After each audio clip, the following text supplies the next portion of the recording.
In this episode, I am joined by Karel Kalecký. Together, we discuss the use of samples from Biobanks and his work exploring neurodegenerative diseases with metabolomics. Throughout our conversation, Karel shares valuable insights on selecting brain tissue samples from biobanks, and he also sheds light on his discoveries regarding the metabolism of both Parkinson's and Alzheimer's disease. He also shares his interesting perspective navigating biological interpretation of his results as a computer scientist turned metabolomist.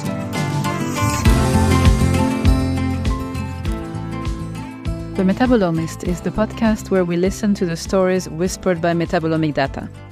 I am Alice Lemonciel, and this season we will examine the application of metabolomics in the clinics and the place of data interpretation in this field. Welcome to this episode of The Metabolomist. Today I'm joined by Karel Kalecký. Hello. Hi, Alice. It's my pleasure to be here. I'll introduce you a bit for the people who don't know you. So you did your pre-doctoral studies in your native Czech Republic before moving to the United States, where you graduated in computer science and recently completed your PhD in biomedical studies, right? Yes. Yeah. Correct. You did your dissertation research at the Center of Metabolomics at the Baylor Scott and White Research Institute in Dallas, in the laboratory of Teodoro Bottiglieri. And this is how you got acquainted with metabolomics. Can you tell us a little bit about this? This was my first experience with metabolomics. And before, I had only that background in informatics and computer science with some outreach to other areas of biomedicine, but not really doing any real experiments with live tissue, any lab work. Yes, because what I understood is you started your studies even studying economics, right? And then the computer science is the thing that took you to a very different field. Yes, it was a University of Economics for my undergrad study, and they have a faculty of informatics and statistics, and that's where my department was. But because of the economics nature of the university, we had half of the classes in that field, in all those economics and marketing classes, management, and things like that. So it was a very good background to decide later what I want to do. Yeah, it's really interesting. And eventually I was attracted by the field of medicine, biomedicine. That's where my later studies went on. Yeah, and so your dissertation, the PhD that you recently completed, was focused on the application of metabolomics to study Parkinson's and Alzheimer's diseases. And this will actually be the focus of the two papers that we'll discuss today, where you're the first author. As we record this episode, you're still working at this research institute as a data scientist, handling analysis of various biomedical projects, right? Yes, yeah, that's right. So can you tell us a bit, how was your first contact with metabolomics when you discovered this technique? Did something particularly appeal to you? Did you find it interesting for a specific reason? At the beginning, I didn't know what metabolomics is. Of course. Makes sense. With some bioinformatics background, I knew obviously about genetics. I was handling some genetic data before transcriptomics, but about metabolomics, I never really heard. And that's why I wasn't even attracted to it much. I thought it's not a thing. But that was a mistake. Okay. And accidentally, I ended up doing metabolomics. This is actually a funny story because in my program, at the beginning, we had a lab rotation across different labs where you can get some experience and later decide which one we want to work with, to your PhD. And at the beginning, I chose those three labs, and the first one was about the data processing and that's where I thought I would end up. But this lab got closed because they were changing the research conception in their sections. The second lab was very clinically oriented and doing some genomics things. But it turned out that because they are part of the clinical part of the hospital. I was not eligible to join it from my university, so I couldn't. So I ended up in the third lab. Yeah, That was the Metabolomics, and I think I really lucky it ended up like this because it wasn't my first choice. But after actually getting into the field, I can tell that it's rapidly developing and it's showing the real power that it has.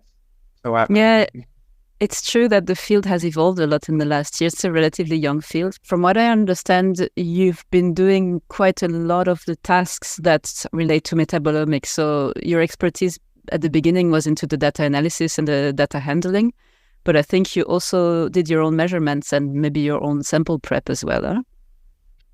Exactly. So in this PhD program, I was doing most of the lab work.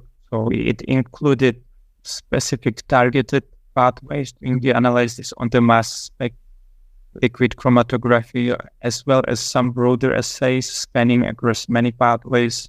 We also did some two-dimensional gas chromatography untargeted experiments. We had some brain tissue, human brains, human plasma. We had also a mice colony to study something.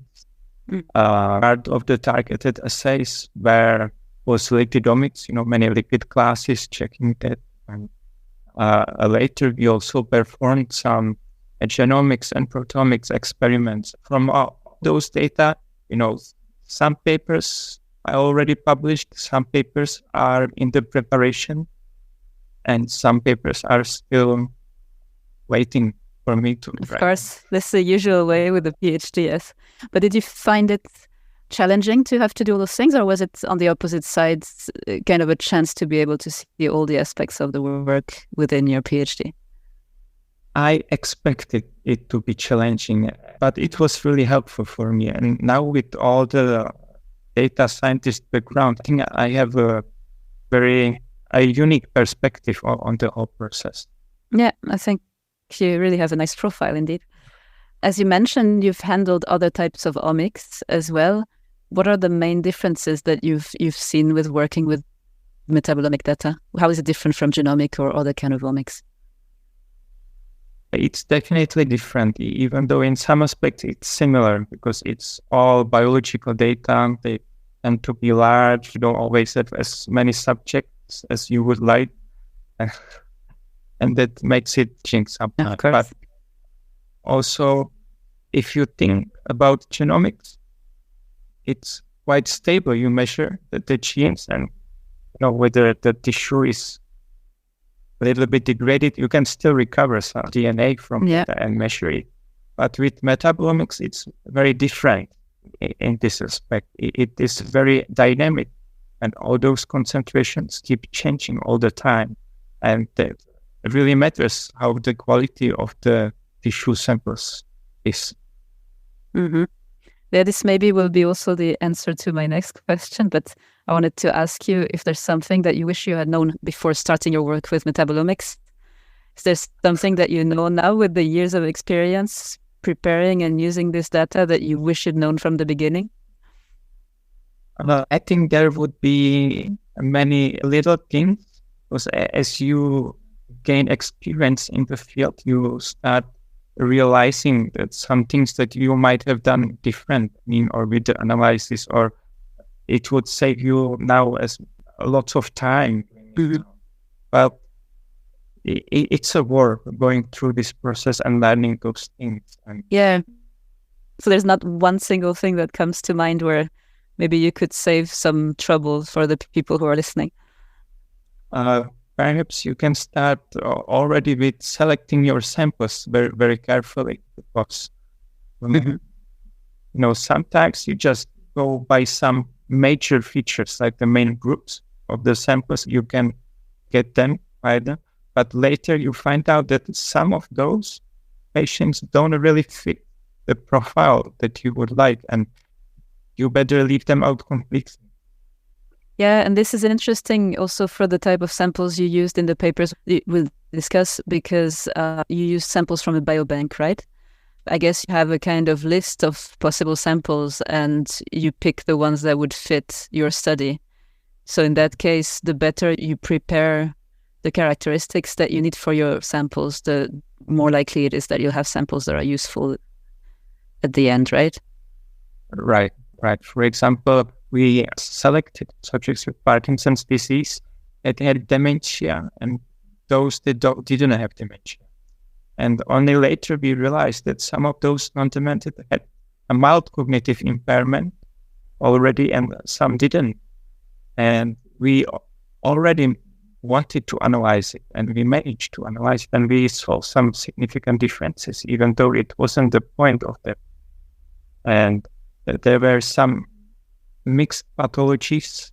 For example, one subject had multiple sclerosis or other neurodegenerative diseases, and we didn't want to mix them with the main one, so we excluded them completely. Yes, and when you get patients with multiple pathologies, you also get patients with multiple treatments as well, so that's another layer also that might interfere with your experiment, of course. We said in our preparation that we wanted to talk a bit about biobanks, and so how to choose samples from biobanks. So what are things that people should look out for or think of in advance when they want to use samples from biobanks? Do you have any advice for this? Yes, definitely. It's a little bit different from using biofluids like plasma or urine. Those things you do use for discovering biomarkers because it's non-invasive and that's very useful. But if you are looking into the more specifics of the disease, you want to really get down to those characteristics, you better look exactly at the place where the pathology is. So in this case, because in the case of those papers, you had brain tissue samples. So that's why we didn't mention that yet. Mm-hmm. Yeah. And with the tissue, it's a part of the body and it has very specific environment. It has some temperature, it has constant flux of oxygen and nutrition.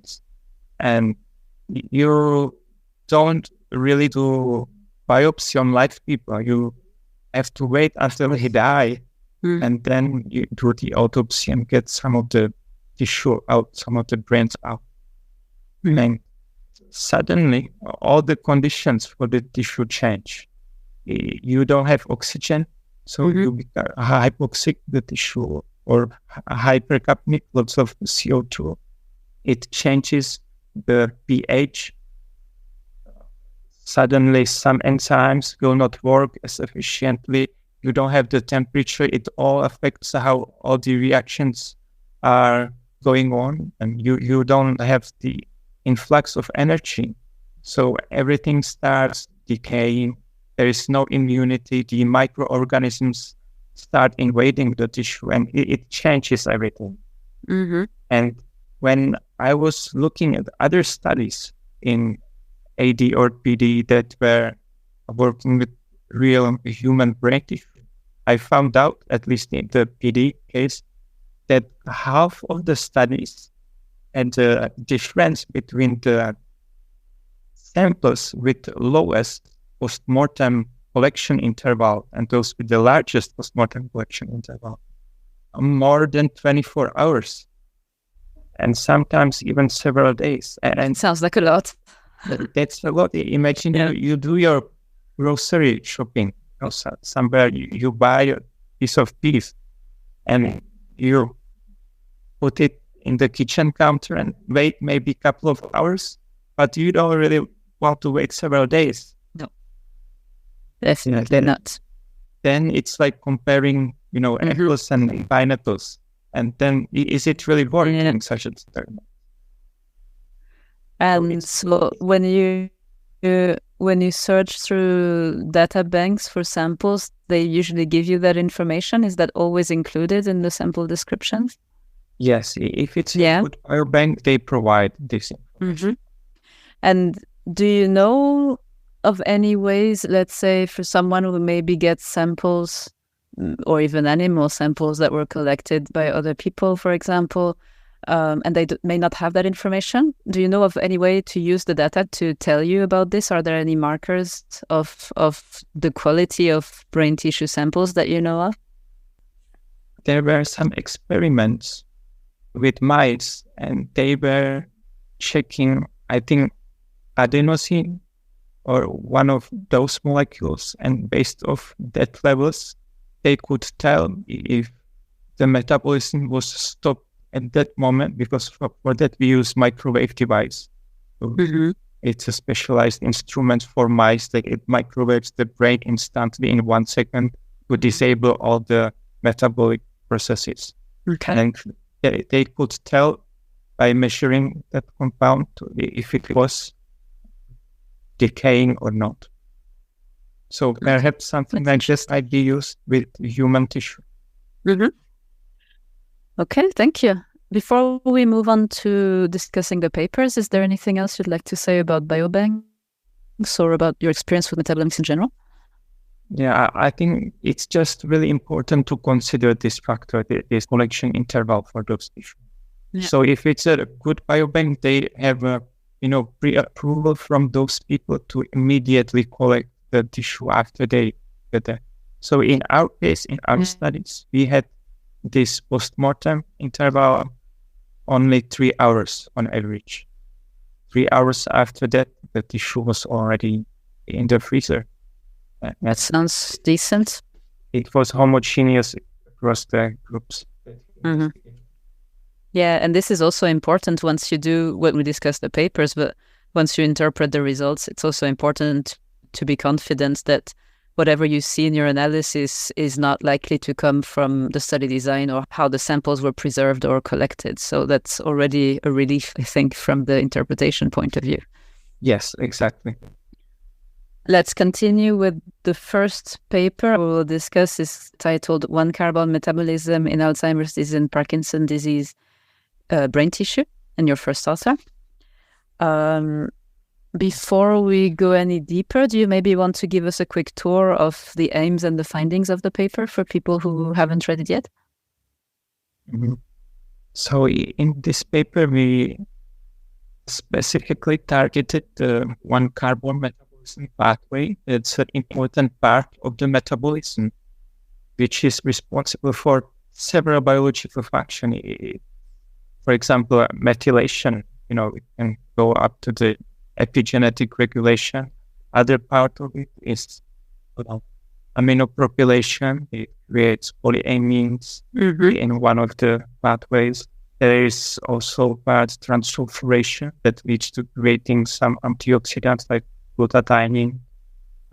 Also, it's connected with the folate cycle, and folate cycle is connected with other cycles. So it has many biological implications and instructions. And one of the central metabolites in this pathway is homocysteine, which is generated as a byproduct of that cycle. And it's relatively toxic, especially in high concentrations. And there are several pathways how it's being metabolized further. Either it's cleared through the transsulfuration, or it's recycled through remethylation through 2 different pathways. And so you studied this pathway in the context of both Alzheimer's and Parkinson's disease in brain tissues. So what you just discussed now is actually nicely summarized in the first figure of the paper. I really like this in publications when people take the time to show how the metabolites they talk about are interconnected in a pathway that combines the pathways that you would usually find in KEGG or things like this, like to combine the knowledge from the different pathways to focus on what your paper is about, that is usually more than a single pre-made pathway. Then you identify the metabolites that were quantified in your experiment and the ones that were not, and then also the enzymes and cofactors that are needed for this. I find this very useful, very educational for the people who may not be experts in a given pathway, but then can follow the story when they read the paper. Thank you for doing this. You're welcome. And it's actually one of the reasons why I invited you to the podcast, because I was at your talk last year at the Metabolomics conference where you presented this work, and I heard your talk exactly for that reason, because you talked about the different pathways and you went through it in a way that really helped the people who were listening in this case, because it was a talk, really helped us to follow the story that you were taking us through. So what did you find out in your analysis? We're interested in this Parkinson's and Alzheimer's brain. You saw that there were these effects in the 1-carbon metabolism, the homocysteine levels. And what did you discover? So the most important finding from this paper, from this experiment, was that if you look at the groups of PD with dementia versus two without dementia, or even subgroups, those with mild cognitive impairment or completely cognitive impairment, you might see some small changes. But if you go into interaction with the Parkinson medication that is called levodopa, you discover that there is a huge difference in the interaction, that the groups who have dementia, when they have the drug in their system, in the tissue, there is a huge increase in homocysteine. And we do not observe this in the PD patients without dementia. That was really fascinating, that at the first sight, it was not visible. But when you do the subgroup analysis, you notice this huge difference. Yeah. So which information did you need to reach that finding? You needed to know details about your sample, so the metadata, right? Right. But, they will not tell you if they had the drug at the time of that, because all of them were using the drug throughout their life. But here, we were looking at the acute presence in the tissue. And we did that by measuring directly the levels of the levodopa. And then we could stratify the patients for those who had the high level, abnormally high, than normal people had, which means they had the medication. That's really an interesting finding because it has huge implications for treatment, I guess. Yes, because the levodopa was already thought about having potentially negative impact on the patients. And this is because part of the drug is metabolically deactivated and metabolized into homocysteine eventually. And it was not sure if it can have a big influence, but the homocysteine is known to be associated with cognitive impairment, with dementia, with various vascular changes. I think for the first time, this was a study in a real human brain that showed the strong evidence that it's the drug that makes the homocysteine level goes up really a lot in those susceptible patients, some of them, and they develop the dementia. And is your lab, or do you know if other labs are trying to prove this effect of the levodopa, or not yet? I don't know about it. I know there are some prospective studies who were measuring the effect of levodopa, but of course they cannot get the piece of brain. They are using other biomarkers. Sometimes they do the scanning of the brain and seeing the changes, and actually there are some indications that the drug can make the decline faster. So what was the most important thing you learned maybe in this study for your own work? To highlight the most important maybe finding, or what to take from this study, is that you really do have to look at the subgroups in the patients that can tell you really valuable information. But also notice that this difference was seen only in certain situations upon the medication challenge, we think about it.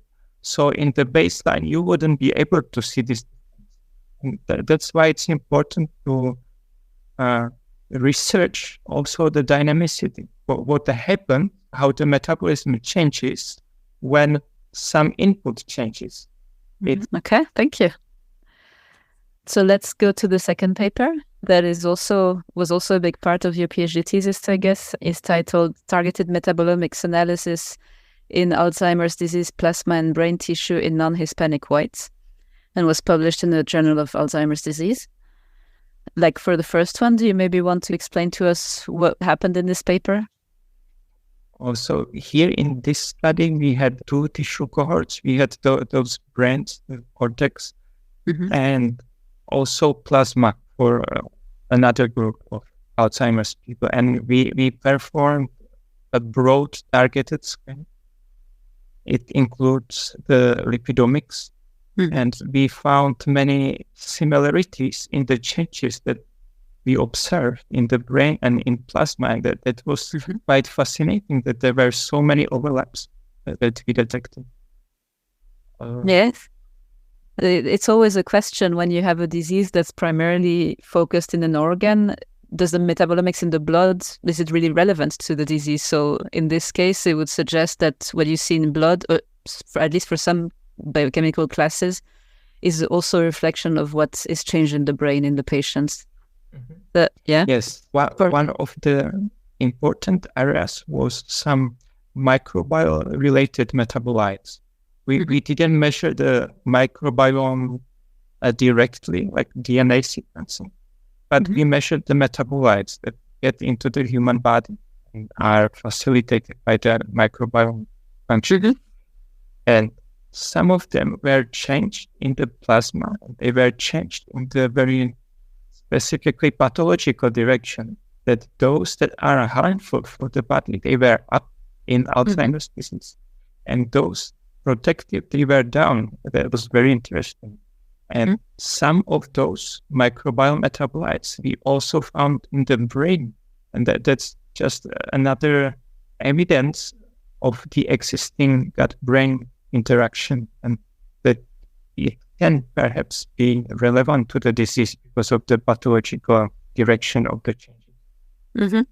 Yes, and it's always interesting to go beyond the obvious, because when you study brain, then the first instinct is to go look into the metabolites that are expected to be in the brain. But when you expand a bit your horizons and look, for example, at what comes from the microbiome, then you find really interesting things. I think it's a good direction to go. One thing that you did in this paper is also you tried to summarize in different ways the results that you got. So you show the results at the individual metabolite levels, and then you did different types of combinations. So either calculating metabolism indicators like ratios or sums of metabolites, or scoring based on pathways from different databases. Can you explain a bit the different strategies you chose and how you did it and why you chose those ones? So what you measure is the metabolites. That's your basic measurements. We all know that.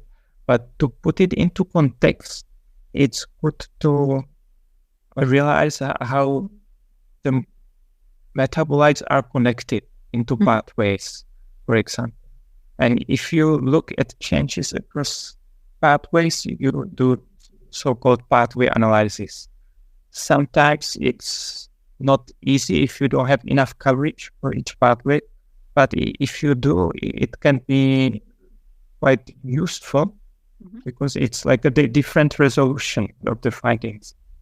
And for that, we wanted to use some existing software, but we didn't find any that would have the function that we wanted from it to have. For example, handling covariates. Some of those pathway software, you just input some data, but they know nothing about your metadata, and that's very important. Metabolomics, especially. Yes. So we developed our own approach. So we combine existing methods and make it tailored to our needs, and we look at the changes in terms of the pathways. Yeah, it's often something that happens. So either you're lucky and you have a tool that does exactly what you want, or you end up creating your own tool. Is it something you think you'll use again then, or it was really tailored to this specific experiment? And because you might then have opportunities to use it in your next metabolomic studies, huh? So this was tailored for that assay that we had, because I mapped those compounds to the pathways. And, if you have different assay, you have to adjust, obviously. But the same approach could be used. Yes, it can be used, just adjusted. The second part that you asked about the metabolic ratios, that's, again, you can go back that you measure the metabolites. But what you really want to know is the metabolic flow through the pathways. And for that to be able to calculate, you would have to know all the protein and enzymatic dynamics. And, sometimes it follows the Michaelis-Menten equation. Sometimes there are several orders of interactions, and it's quite challenging. But if you think about it, it usually boils down to a ratio of the product of the equation and the substrate. And even though you don't really know the contributions of different substrates, for example, but it's a relatively nice estimate how to estimate what the flow is. And in this study, did it get you closer to understanding your data to use these different strategies? Yes, I think the metabolic indicators, those ratios, they are very helpful, but also because you can summarize some data. Like you measure 100 different triglycerides or more, but you want to look at them also in a sum or in some of the various subgroups of that. And if you use those indicators, it does this basically dimensionality reduction. But comparing to using like PCA or other general dimensional reduction technique, this is like inspired by the biological knowledge. So it has a meaning, and that's why it's very helpful. So in this paper, you also have a very interesting approach where you create diagnostic prediction models for each matrix. Can you explain a bit what those are and what they take for input and what's their output? You probably refer to those biomarker analysis that I performed there. In the paper, it's called diagnostic prediction model, so that's why I used that phrase. So in this part, we tried the classic machine learning to predict how we could divide the patients and predict if they have the disease or if they don't have the disease based on their metabolome and metadata also. People do machine learning and they do it completely separately from like statistical perspective, but in a sense, it's very related, statistics and machine learning. That's just the different ways of the same thing. And so try to do this machine learning approach to evaluate the performance of a possible predictor. And we did a proper cross-validation. That's important. Sometimes people do cross-validation, but they don't do it the right way. They don't realize that sometimes we have to cross-validate just parameters of that algorithm. Okay, so can you explain the correct way to do it so that people will know from now on and they have no excuse? So the correct way to do it is to do a nested cross-validation. That you do first in the inner loop, you cross-validate just the parameter for your algorithm. The hyperparameter is the best one, but then what you train this model, you use on a separate called on an outer validation group. And that's why it's called nested cross-validation. Okay. You always have to evaluate the model on data that were not used for training or for optimizing. Yeah, this is the golden rule of machine learning, right? Yeah, exactly. Yeah. And many times I've seen in peer-reviewed publications that the authors first perform some kind of feature selection where they select top metabolites, for example, using statistical testing, and then this selection is put into a machine learning algorithm and cross-validated. And this approach obviously violates the golden rule because the selection is made from the whole data set instead of just a training set. And so the results are necessarily biased. And so what did you find out with these prediction models? Were they any good? Would you recommend them? Do you think they need work? So what I found out was obviously not a perfect performance. It was around the 80% area under the ROC curve, if I remember correctly. But I mean, if you found perfect performance, you would be suspicious, right? Yes, that's so it's good that it's not perfect. Yes, but what we could see from the metabolites that we selected, because we started with all the metabolites at once, and we were reducing them gradually up to there and seeing what is the performance at different levels of used metabolites. And we saw that when we used all 600 metabolites, or if we also combine with the ratios over 800 measurements, there would be certain performance, and then you reduce the numbers of metabolites that you use, and the performance doesn't really change much, at least not at the beginning. But when we came down to about maybe 50 metabolites or 30 metabolites, suddenly the decrease in the predictive performance was significant. And that can tell us that all those 30 different metabolites, usually coming from different pathways, all of them contribute somehow to the disease. And in a way, that was very expected, because we know that those diseases, both Parkinson's and Alzheimer's, they are multifactorial. There is not a single cause for them. They are influences from your environment, your nutrition, lifestyle, your various diseases, or your genetics makeup, and all of them are important. Combining them together, you get some power to the prediction. And in the models, if I remember correctly, you use both the metabolites and some of the sums and ratios that you calculated. Is that right? Yeah, I think so. And do you correct in any way for kind of redundancies in some of the metabolites? Because the ones that are used in a ratio, for example, they would be there as single metabolites, and they would also be represented as parts of a ratio. Do you have any way of correcting for this kind of overrepresentation in this kind of models? This specific model, we didn't do any such correction, but the correction is that they would be simply removed if they are not important. Okay.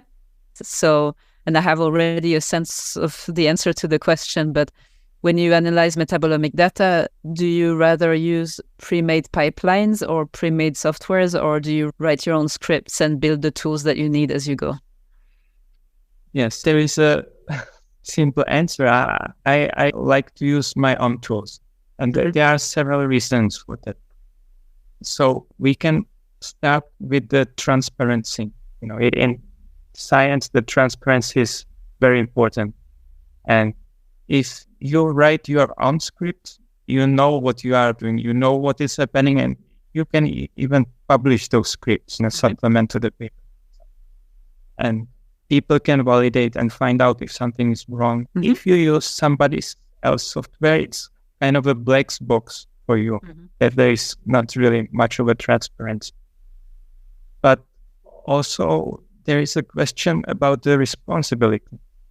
So if something is wrong and you write the scripts, obviously it's your responsibility and it's up to you. And so that you try to actually debug it properly to make it correct. But if you use somebody else's software, they are not liable for your research. Sure.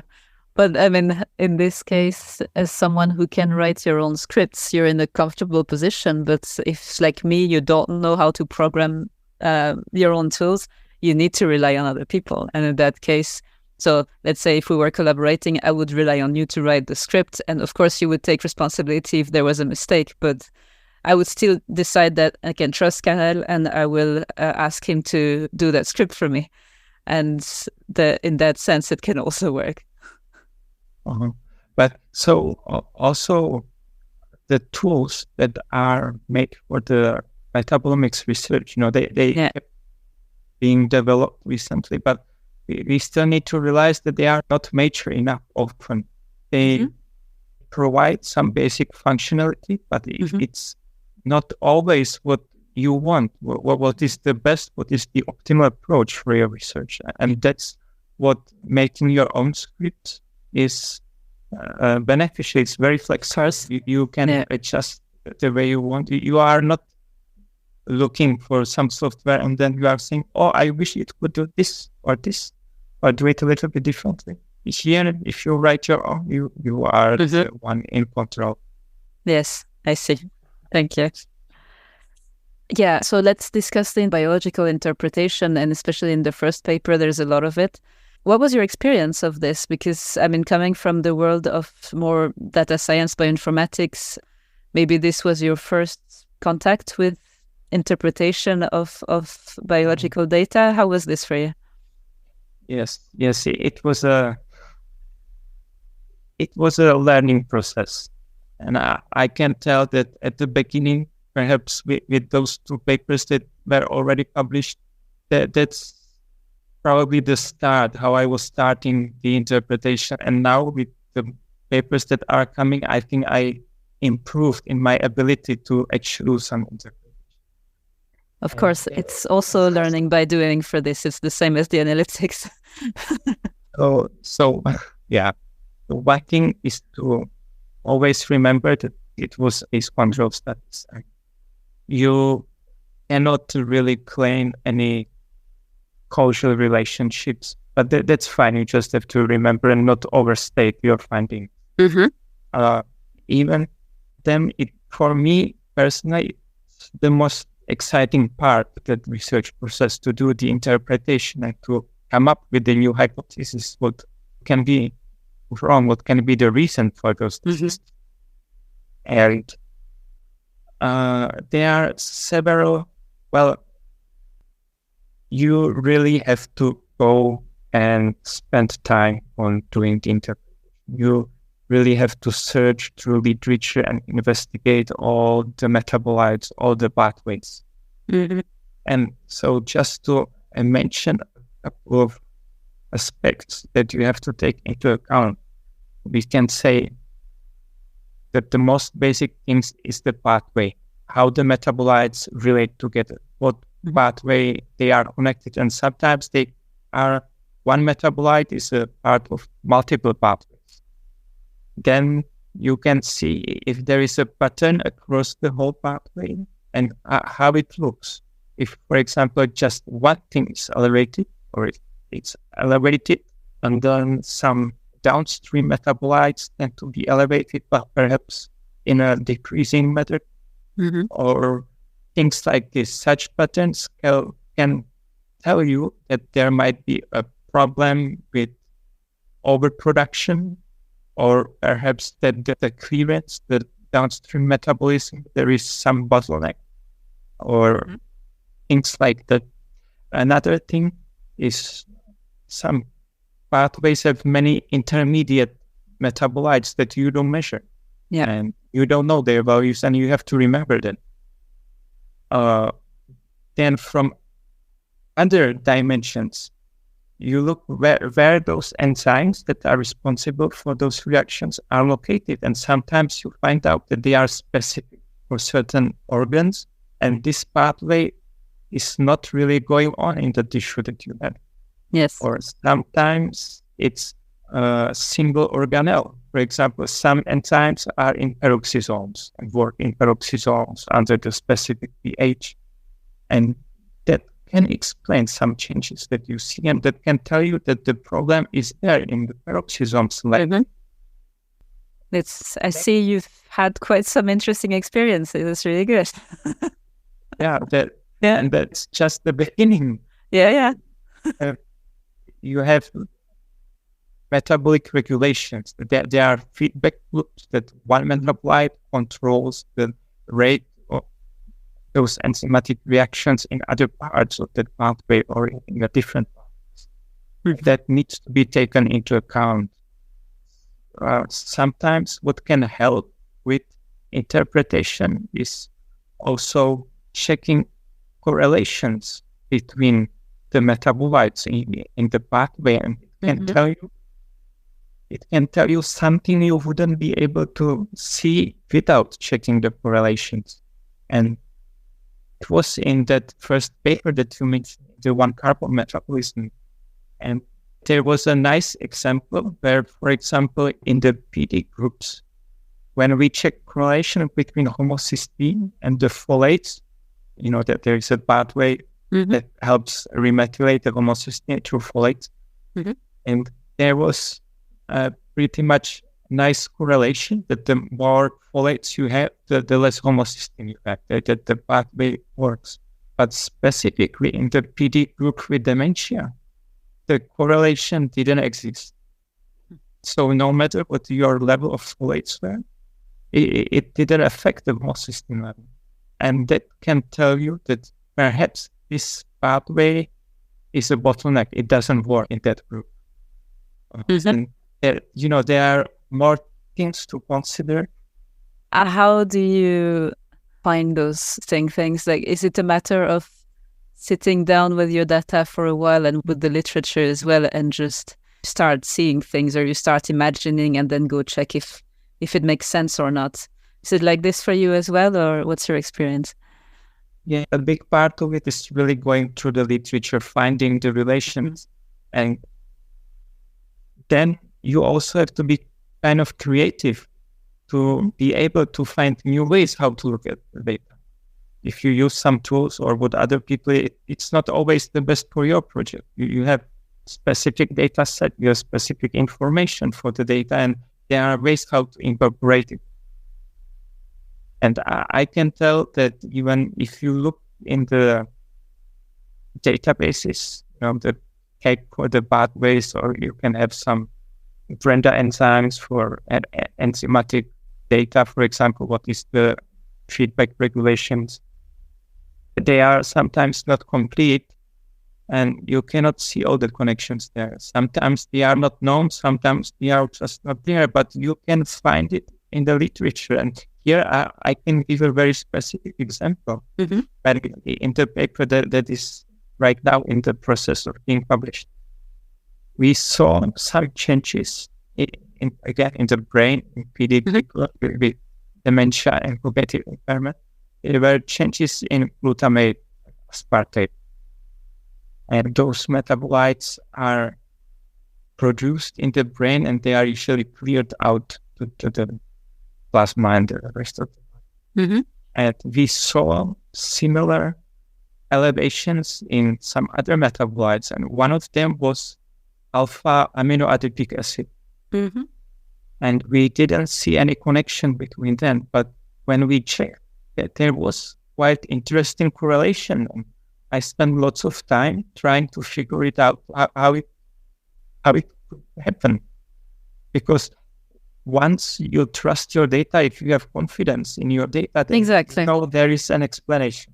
Yeah, then the explanation must be in the biology. Yes, and then I found out in a paper that was published 30 years ago. And it's, it's not in a machine-readable form, so it's not probably even processed in those databases. But it made experiment where it clearly showed that this alpha aminoadipic acid was neurotoxic by modulating the channels of clearance of glutamate outside. And suddenly it perfectly fit our hypothesis, or what we were seeing, it explained it. So we can tell that because this metabolite is elevated, it can hinder the clearance of glutamate out of the brain. And glutamate and aspartate, they are inconvertible. That's why we saw the elevation of both of them. It's very interesting. And what was also additional evidence for this is that we had some plasma samples, and we could see that in plasma, those amino acids were down, surprisingly. And again, that explains that perhaps it's the clearance from the brain, that the flux is not going out. It's really cool. One thing, and this is interesting, when you search for some metabolite in literature, Yeah. You read some things, but later I realized that what they call by this metabolite is actually a different one. And this was a case in methylhistidine. You have one methylhistidine and 3 methylhistidine. Yes. And some literature use them in a different way because of some historic reasons. And it's not immediately apparent or later. Yeah, that's very... We've also been confronted to this story of the 1 and 3 methylhistidine. I've heard of this before. It's really complicated. Of course, the worst is when the names are used interchangeably, but it's bad enough when you're looking for information about one metabolite and you realize that 10 years ago they used to call it something else. And then you have to search the older literature with completely different names. Yes. Can you please tell us about your favorite metabolite and why it's your favorite metabolite? Yeah, there are many interesting metabolites, but for me, I think at least as of now, the favorite one is betaine. And by betaine, I mean the glycine betaine, 3-methylglycine. It's just a methylated version of glycine with 3 methyl residues. And it is naturally occurring compound. It's in some nutrition or some food. It's also synthesized in the body from choline. It plays a direct role in a remethylation of the homocysteine. It also serves as an osmoprotectant. And recently there's been some evidence that it's implicated in many other functions around the body, that it can have various antioxidant properties, that is anti-inflammatory. It can interact with the NF-kappa beta pathway, with AMPK that regulates the lipid homeostasis, and that it can affect many parts of metabolism, and that it could be very, very good, very beneficial metabolite. And specifically in my research, I found that it was very well correlated with the MMSE score. It's a score of, let's say, cognitive decline in the PD cohort. And surprisingly, we saw the same down-regulation of this metabolite was seen in Alzheimer's disease brain in them. So it can have some really good neuroprotective effect, probably, but it definitely needs more research and clinical studies to really validate if it's just a side effect for some reason or if it's the causal part.